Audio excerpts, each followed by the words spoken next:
SCP-347, The Invisible Woman. Object Class, Euclid. With proper counseling, SCP-347 may be considered safe eventually. Special Containment Procedures. SCP-347 is currently kept at Site-17 in a 5 meters by 5 meter room monitored by infrared camera, with attached bathroom complete with shower and bathtub, furnished as per request, containing a queen-sized bed, several Sumo brand furniture items, 2 armchairs, a desk and swivel chair, several bookcases and a TV with a DVD player. The bookcases are filled with various books, primarily adventure novels, Harlequin romances, and art books. She is allowed DVDs of various movies and TV shows predating her arrival at the SCP facility, and may request new material to be reviewed every so often. Although SCP-347 does not wear clothing much of the time, she is to be allowed a wardrobe of whatever clothes she requests, as well as makeup and wigs for her own amusement. SCP-347's room must remain locked while she is within, and at least 2 staff members must check her door for any sign of tampering every hour. The door may primarily be unlocked to allow staff to and from her room. SCP-347 enjoys company and casually chats and flirts with staff who bring meals and other items, although staff are cautioned from developing too much of an attachment or attraction. SCP-347 is allowed to leave the room, provided that she is accompanied by at least 1 staff member of at least level 2 security, and must apply a layer of grease paint to her face and wear gloves to indicate hands and facial expression. Personnel are urged not to say anything should SCP-347 choose to leave her room nude, and crude remarks are frowned upon. Should SCP-347 attempt violent action or escape, she is to be restrained immediately and returned to her room with the door securely locked. Should SCP-347 successfully disappear from under the staff's nose, infrared heat vision goggles will be dispensed, and strange occurrences must be reported immediately as signs of her. For security reasons, SCP-347 is not allowed contact with any other SCPs as of yet.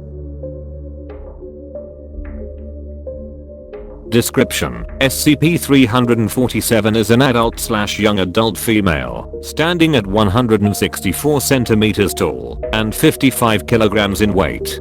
Despite being a seemingly average woman between the age of 19 and 25, SCP-347 is completely invisible. This also includes everything inside her body at any given moment, although her waste products and saliva appear once they lose contact with her, but her blood, skin, and hair samples all remain invisible. Testing has confirmed that she has normal eyesight, despite the fact that the cones and rods of the eyes must be visible in order for a human to see. SCP-347 describes herself as being an average female of mixed race, with brown eyes and wavy black hair, and refers to herself as Claudia, although it is highly likely that this is a false name taken from the actor Claude Rains, the lead of The Invisible Man. Her true identity has not been ascertained. Aside from her invisibility, SCP-347 has no unusual traits other than immense skill in picking locks, theft, and has been observed swallowing small objects in order to turn them invisible, displaying the ability to regurgitate them at will without dispensing all the contents of her stomach as well, a trick she claims she came up with after watching a Stevie Stare performance on a late-night show. SCP-347 was recovered and data expunged after local news and rumors about a poltergeist inhabiting an abandoned house drew attention of SCP staff in the area. After infrared cameras revealed that she still gave off a human heat signature, SCP-347 was quickly captured and after much deliberation willingly entered into SCP custody, asking for warm food and protection from the element. It has been theorized that she had been living on the street and in abandoned buildings for several years, although SCP-347 had adamantly refused to discuss such things. 2 deaths and several apparent incidences of ghost activity have also been attributed to her.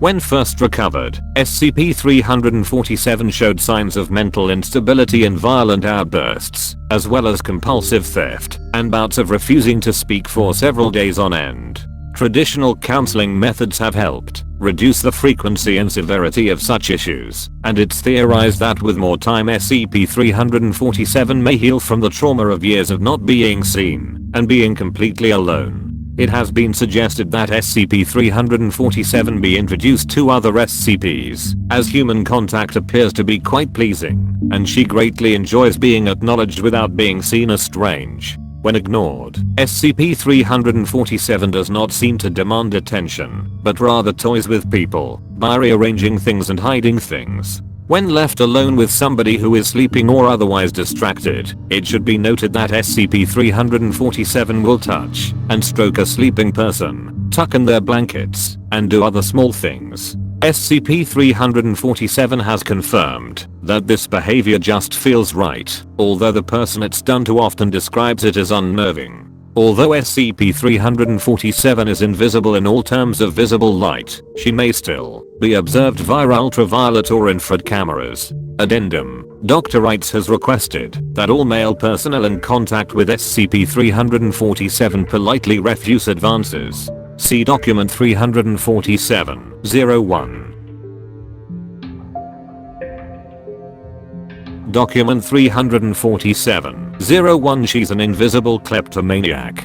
When you leave, afterward, you're going to realize 3 seconds too late that you don't have your keys in your pocket anymore, and you will be held accountable for whatever happens. Besides, the last thing we need is an invisible pregnancy. Dr. Wrights.